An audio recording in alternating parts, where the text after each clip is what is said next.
They existed in 1863. There was no Yeah. platform for them, Kim. We've always Yes. had Michelle Obamas. Michelle existed in 1863. We've had Right. Black excellence and Black genius, especially led by Black Certainly. women then, as well as we do now. But 63 gives us the platform so we can see it and feel it and touch it and taste it. I'm Kimberly Atkins Stohr, and this is Justice by Design. So I want you to take a moment and imagine this. Picture it, America. There are protests happening on college campuses, protesting what students see as an unjust war and America's involvement in it. There are fights for civil rights and equality as efforts to increase diversity in places like universities are being thwarted by elected officials. There are in fears about the increasing use of police against citizens. There are people who are working to fight back, to bring attention to these injustices, to demand change, and saying that's not what America ought to be. I could be talking about 2025, but today I'm going to be talking about 1963, which really served as a foundational flashpoint to the fight for civil rights and the expansion of rights for everyone here in America. And there's no better person to talk to about that than Dr. Peniel Joseph, who just has a new book out called Freedom Season: How 1963 Transformed America's Civil Rights Revolution. Peniel, thank you so much for joining me today. Kim, it's great to be here.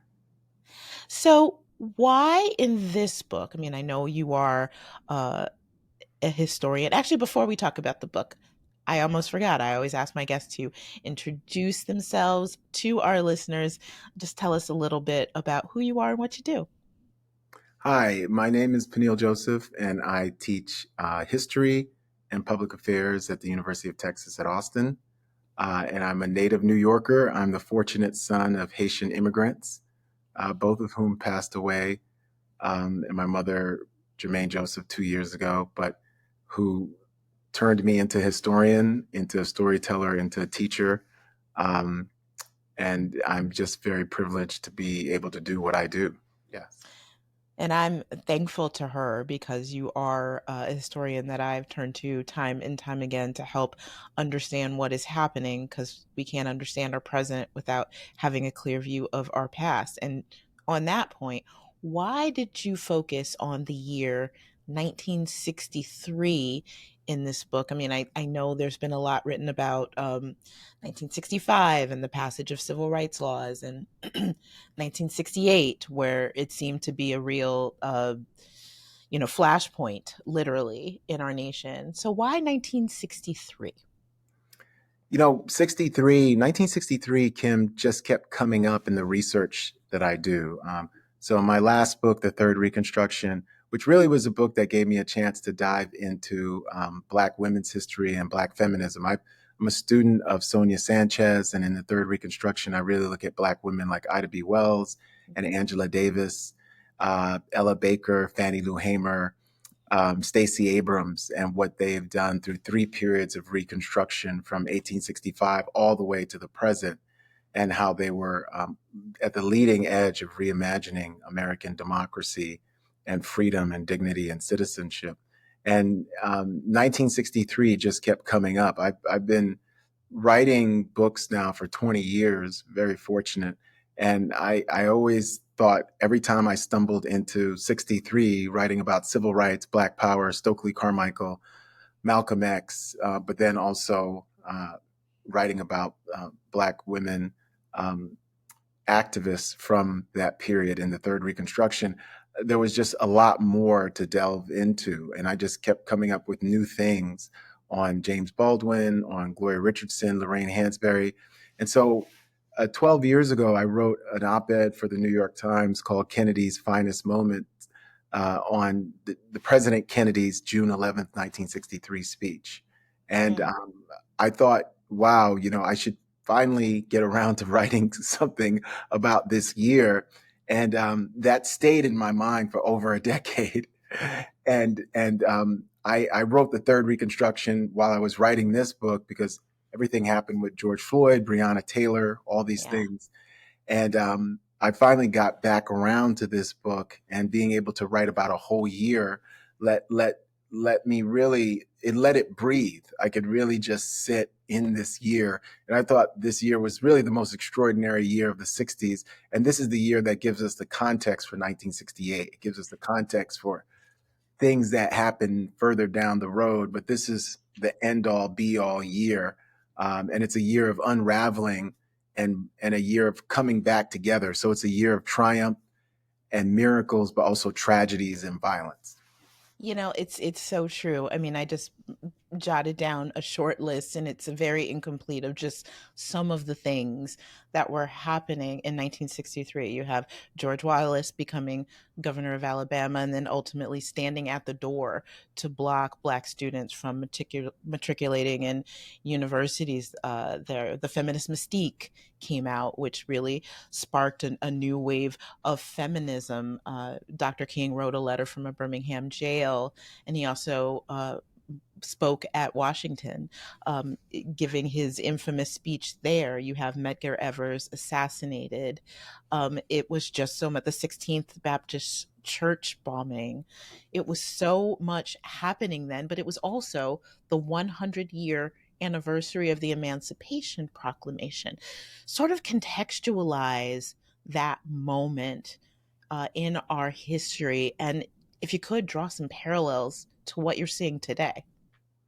There are so many echoes, Kim, between 1963 and 2025. The anger, the polarization, but also hope. Hope was in the air in 1963. And I do think hope is in the air in 2025, because where there's oppression and efforts to suppress people's voices, marginalize and deport people and incarcerate people, there's always these hopeful movements of resistance. And I think at the start of the year, in January of 1963, and I start the book in November of 1962 with James Baldwin at Howard University Yes. in Washington, D.C., people didn't think that 63 was going to become the watershed year that it would. Black people did and hoped.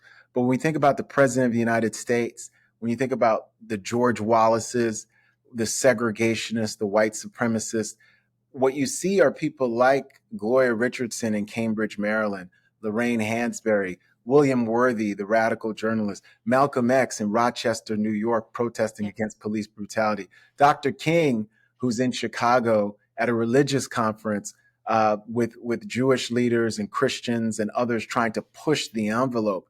So what's so interesting when we think about the start of the year, civil rights activists wanted President Kennedy and Bobby Kennedy, who's the attorney general, but who was really the number two person. Bobby Kennedy is the second most important political figure in the United States because he's the person his older brother listens to, right? So the vice president is really on ice in a way, although he has a good moment at the Gettysburg address when he's in the spring of 63. So when we think about 63, it's really a year animated by Black activists who are determined to compel the United States to finally live up to this idea of multiracial democracy, which is first innovated during Reconstruction by Black women and men who reimagine a different America. So when we think about Dr. King and Letter from Birmingham Jail, the importance there is that it's really simply a theory of justice, right?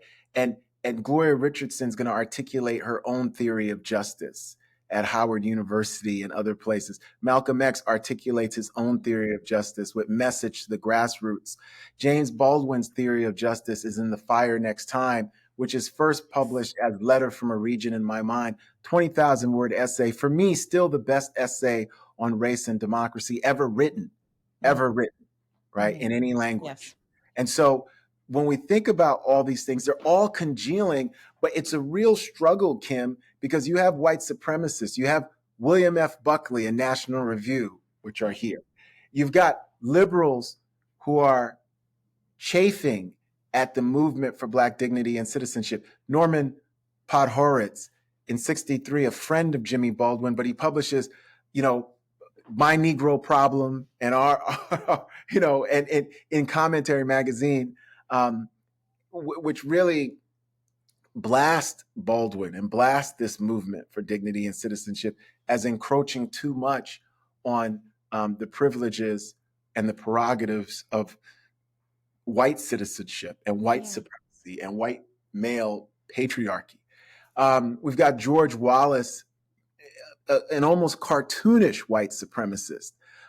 We've got Jim Clark in Selma before 1965. I've got James Baldwin in Selma before 1965 in October of 63. Baldwin meeting up with Medgar Evers New Year's of 1963. So it's this capacious year that's global in scope. Du Bois in Ghana and people like Alice Wyndham in Ghana.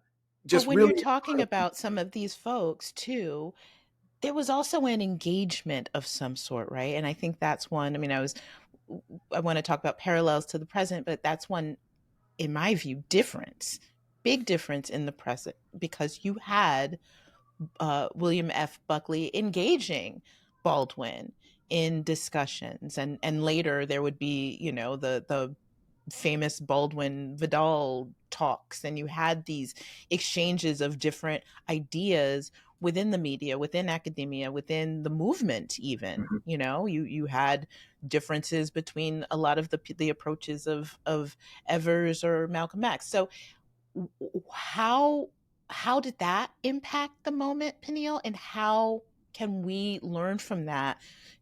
I feel like we need to get back to that if we're going to be able to make the case and not just keep speaking in silos. Oh, absolutely.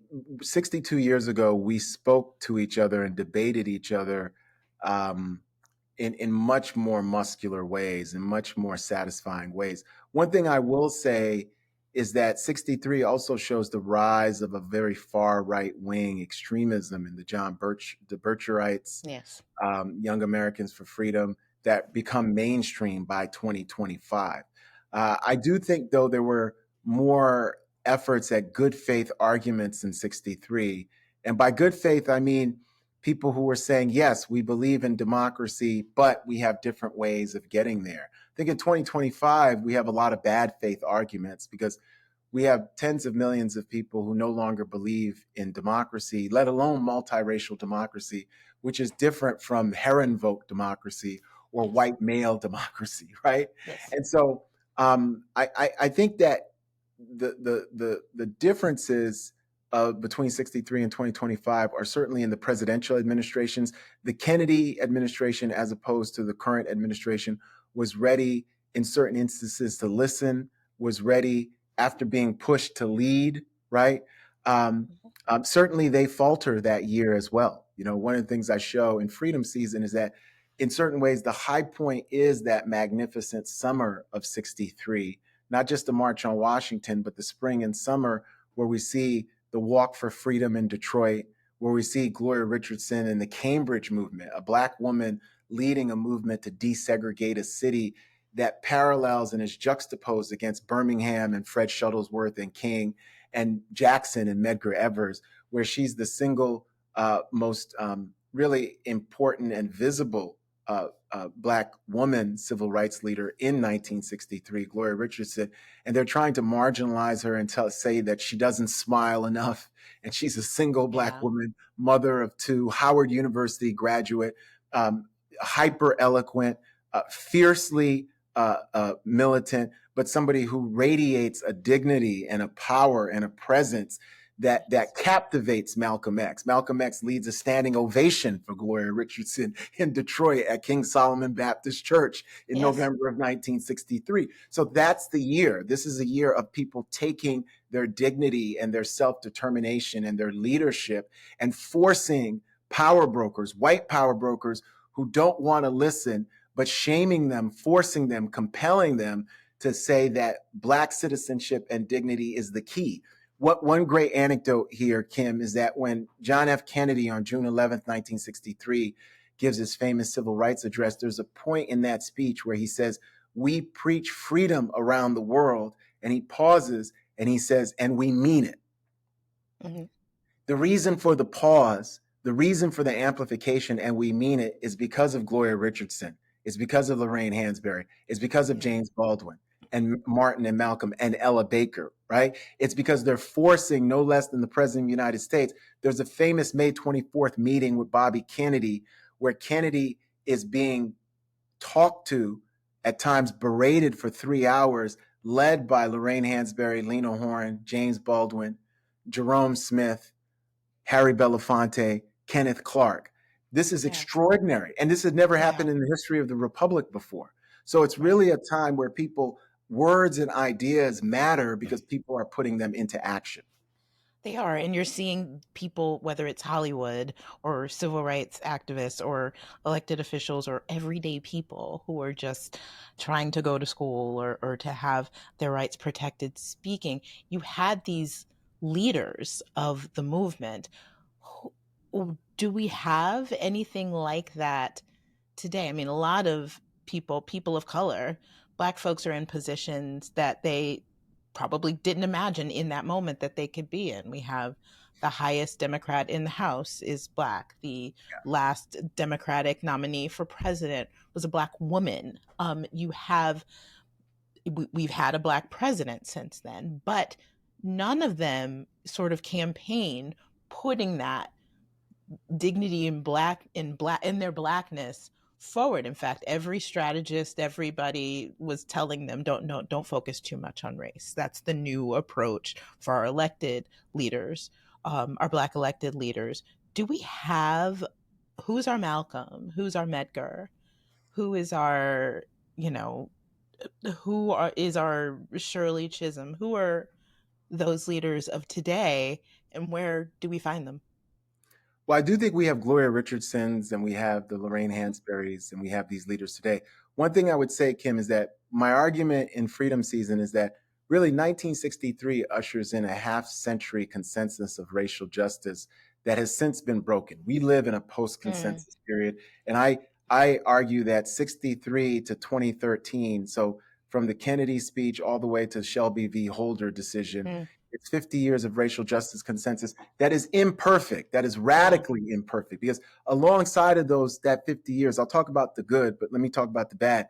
Mass incarceration, systemic racism, Yes. residential segregation, public school segregation, all these things, high unemployment rates, rates of Black women, maternal death rates, Hmm. um, uh, disparities, wealth disparities, all those things exist. But that 50-year period provides the most, and we have the data to back this up, the most access in American history for Black, for people of color, for women of color, in terms of building wealth, in terms of getting access to K through 12 education and higher education, including elite and HBCUs, but Yes. also in terms of being elected officials, in terms of access to corporate America and corporate boards, in terms of the whole way when we think about the United States and having access, that provides the most access in American history, right? Mm. And in post 2013, we are living in a post consensus United States of America.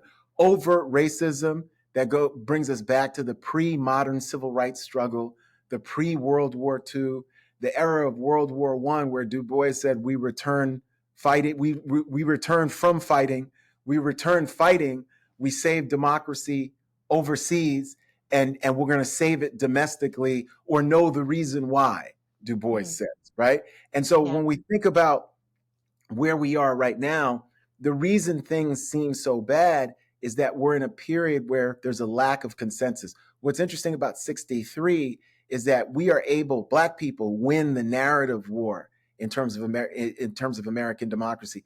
The Reconstructionist narrative of multiracial democracy becomes victorious. That's how you get not just Michelle and Barack Obama, that's how you get Hillary and Bill Clinton, because Mm. before Yeah. that, you couldn't have a poor person from Hope, Arkansas become Right. president. And you couldn't have a woman become the nominee of a major party like Hillary Clinton does in 2016. That is Yeah. all owed to Black people and Black women and men who were the co-architects of this new reimagined America. I would say that the contemporary Fannie Lou Hamers, the contemporary Gloria Richardsons and Shirley Chisholms, they are out there. We've seen them in the context of Black Lives Matter in 2013 and Yes. 2020. The thing that is different, the big juxtaposition, not an aberration, but a juxtaposition, is that the country has become even more of an oligarchy in 2025 than 1963. There's more of a concentration of money and power in 2025 than 1963. Institutions have been captured more in 2025 than 1963. Capitalism, in the context of the United States of America, has become more exploitative in a Mm, granular way in 2025 than yeah. 1963. And one of the big linchpins that we've lost, Kim, is that in 63, however imperfect, the country, and again, because of Black folks, had a steadier moral compass and ethical framework that could be tapped in Mm, to lead to transformational change. The United States was capable in 1963 of moral shame. It was. That's yeah. why Kennedy does the speech June 11th, 63. So, however flawed the Kennedys are, I show in Freedom Season the positive moments and the moments that were transformative for us. And that's how we have people like you today and those who we can look up to. They existed in 1863. There was no Yeah. platform for them, Kim. We've always Yes. had Michelle Obamas. Michelle existed in 1863. We've had Right. Black excellence and Black genius, especially led by Black Certainly. women then, as well as we do now. But 63 gives us the platform so we can see it and feel it and touch it and taste it. I'm so appreciative that you said that because yes, we have always had these leaders, these voices. I walk in the path of Mariah Stewart and Ida B. Wells and the other Black Yes. women that came before me. And that continues. So I don't mean to say that there aren't people in the fight today, but the fight has looked different, right? It doesn't have these and on purpose. Black Lives Matter was organized specifically to be leaderless so that you could not attack an individual. You would have to attack a whole movement, which is a lot harder, right? But I want to drill down a little bit that you were saying this idea of fairness and that there was a shared sense of shame and the shared idea that everyone should have a shot, even if you don't believe anybody should get a handout or unfair advantage. Everybody should have a shot. In fact, the March on Washington was an economic protest. I think people Jobs and freedom. correct. And so talk about the economic part of it as seen today, because that's a lot of this, right? A lot of um the counter efforts that are taking place and led by the federal government. That's another difference today than in 1963. Kennedy may not have been like ginning for this fight, but he certainly wasn't trying to, you know, do any of the things that we're seeing today with keeping Black and Brown folks out of colleges, keeping them out of workplaces, or implementing this policy that our Blackness makes us presumptively unqualified to be in any space that we are in. Um, and so, how do we get America back? I wrote a whole series about the racial wealth gap, playing on that theme, right? Fairness is fairness. Anybody should believe that anybody should have a shot. If you work hard enough, if you do the things you're supposed to do, you go to school, then you shouldn't end up at the end of that laden in more debt, with fewer opportunities, with more health problems than a person who is white who did the same thing. And I don't think it landed, Peniel. I don't think people got that in the same way that they might have in the 60s. So how do we get back to that? Well, we need a new shared consensus. So, one of the things we have to understand, especially those of us who are Gen Xers and those of us who are of a certain age, and we came of age in the context of Spike Lee's Do the Right Thing, came of Yeah. age in the context of the Malcolm X film and the Malcolm X resurgence, came of age in the context of Oprah Winfrey and Michael Jordan and Black excellence, is this that the period that we came of age in, this 63 to 2013 period, is is a very unusual, atypical moment in American history.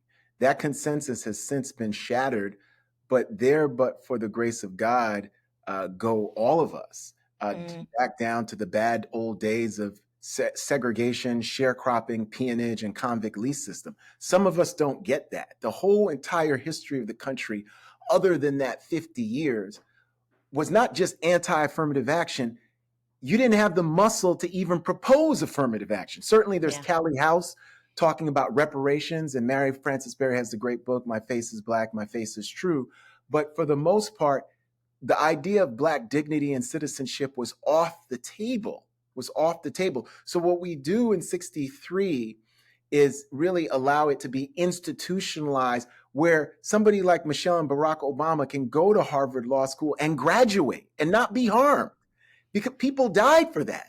Yeah. So many of us think that we just did it on our own, and we've lost that collective sense of wonder and privilege and pride and honor. And that's what I love about James Baldwin, who promises the SNCC students in 62, I'll never betray you. And Baldwin becomes what he calls a witness, but he's more than that. He's speaking in a prophetic Old Testament biblical voice of Jeremiah and Joshua and these prophets who really were very active in terms of trying to transform evil into good. And so when we think about why we're at where are at today and things aren't landing, is that we worked so hard to get that racial justice consensus, but that consensus has been, we've been stripped of it for multiple reasons. And this connects to the economic gap that you're talking Hmm. about, because part of what happened to us in the 1960s and 70s and 80s is that at the very moment Black people forced institutions like higher education, especially K through 12 and higher education, to let them in, was the very moment that the federal government and states started to defund those institutions gradually, right? And so even as we started to gain access, these institutions started to diminish the way in which they had served as levelers and amplifiers in the post-war period, with the GI Bill, with the Fair Housing Act, with public school education and college educations that created wealth, not just employment, for entire communities and entire generations. So what Yeah. we're facing right now is an escalation, not only the ending of the 50-year racial justice consensus, but an effort to eviscerate all of the gains that we made throughout the 20th century and bring us back to the 19th and early 20th century eras of segregation, separate, unequal, violent, and really the state of terror Yeah. against the Black community. Yeah, it really reminds me of the end of Reconstruction in so many ways.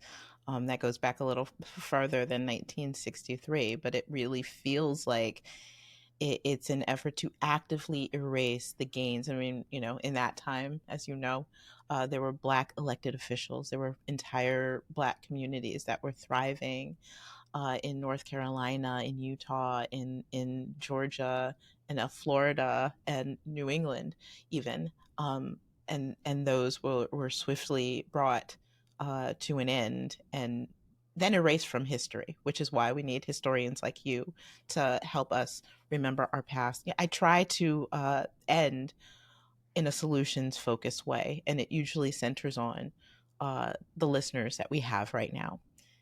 What can people do? People who are saying, oh no, I do not want to go back. I do not want America to not be shamed by its, to have to be in shame because of the racism here, because of the xenophobia, bigotry, lack of humanity. What do people do besides reading your book and learning history? What do people do in this moment? People who may feel powerless, or like what they can say or do won't matter. I think it's a time for coalitions and coalition building. I think one of the Mm, things, the lessons of 63 with the coalitions, I follow the stories of Joan Trumpauer, John Salter, white activists in Mississippi at Tougaloo, who are sit ins with uh, Black folks and with the Medgar Evers and with Murray Evers and with the civil rights activists who helped change this. So we need coalitions. Those who can should be speaking out, including supporting higher education, supporting historically Black colleges and universities, Hispanic serving institutions. Not everybody can speak out, especially those who live in states of the former Confederacy, right? Whether that's Florida or Texas, can speak out in the same way. And we've seen this with the anti-DEI, the anti-woke acts, the firing of the Black workers in the federal government. Federal government is one of the only places that during that 50-year racial justice consensus, federal government, higher education, K through 12, that Black people made real inroads, right? And really, Black, white college graduation was nearing parity by 1978 before they stopped it with anti-affirmative action, the Bakke case. And the last time we've had robust numbers of Black men graduating from medical school is 79, 80. Wow. Right. And the last time we've had robust, really percentage wise in the Ivies is in the 1970s. So what people should be doing is thinking about coalitions. I love the fact that Baldwin perceives of us as estranged kin, but we have to confront the original sin of racial slavery and its afterlife. And the afterlife, according to Baldwin, is not just segregation and that violence, but it's the lies that the violence are based upon. And we live in a time where a whole new generation is trying to erect a new wall and new monuments of lies, the anti-1619 projects, anti-American history projects that try to really not only reinstall American exceptionalism, but install a new kind of Confederate exceptionalism that is overtly white supremacist, that is unethical, that's morally reprehensible, and being used as a cover to violently end and eviscerate the progress that had been made. So for those who are listening, this is your time to step up. Sometimes people talk to themselves, what would they have done in the 1960s? Would you have marched with Dr. King? Would you have been a Black Panther? Would you have voted for Shirley Chisholm? This is your time. This is your time to answer that question, because we're really living in watershed historical times, Kim. Wow. That's a great way to end this conversation. Thank you, Peniel Joseph, for joining me today. And thank you for writing this book. I'll leave a link in the show notes. Thank you. I enjoyed it. And thank you all for listening to Justice by Design. If you could, wherever you get your podcast, make sure that you are following the podcast and give it a 5-star review, because it helps it grow. And also, you can catch the visuals on YouTube on the Politicon channel and the Justice by Design channel. Until next week, take care.